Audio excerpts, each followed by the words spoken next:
तारदाळ येथील मतदान केंद्रावर 2 गटात बाचाबाची, सौम्य लाठीचार्ज।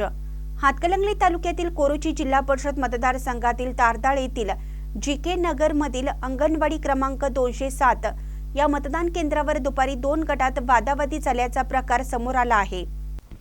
कोरोची जिल्हा परिषद मतदारसंघातील तारदाळमधील मतदान प्रक्रियेदरम्यान तणाव निर्माण झाल्याची घटना घडली। तारदाळमधील जीके नगर येथील अंगणवाडी क्रमांक 207 या मतदान केंद्रावर दुपारी 3 वाजण्याच्या सुमारास 2 गटांमध्ये वादावादी सुरू झाली।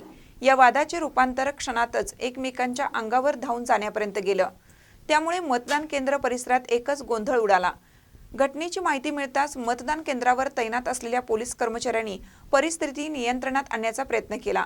मात्र जमावाची संख्या वाढू लागल्याने आणि वातावरण अधिक तणावपूर्ण होत असल्याचं लक्षात येताच जादा पोलीस फौज मागवण्यात आली। काही वेळातच अतिरिक्त पोलीस बंदोबस्त दाखल झाला।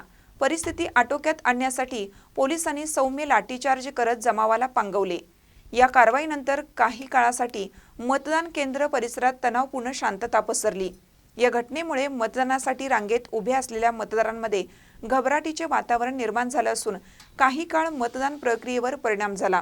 सदर मतदान केंद्रावर माजी खासदार राजू शेट्टी यांनी भेट देऊन घडलेल्या घटनेची माहिती घेतली। महानकर न्यूजसाठी बसगोंडा कडेमणी, तारदाळ।